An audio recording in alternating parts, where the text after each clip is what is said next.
Hello everyone, in this video I'm going to show you how to force restart your Roblox. Well, this is really easy thing to do. So first of all, you have to just go to the settings of your phone. So here we are into the settings of our phone here. Now in the settings, let's go here. We have to go to the app section, right? So you have to go to the app management section. If you don't know where to find it, it can vary depending upon your phone version. So I have here app, and app management is basically where all the applications of your phone is available here, right? And once you're here, you have to search for Roblox. Now go here and then you have to go to here force stop. So just go and click on force stop, right?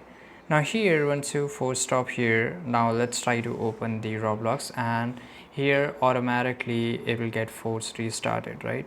So let's go into the Roblox here and we will just try to open. As you can see here, loading, and here it will ask you to upgrade, right? So automatically it will take you to the Google Play Store or a App Store, and here you have to update your Roblox. Once you do it, then this is how you can just force restart your Roblox. I hope you found this video very useful. Subscribe.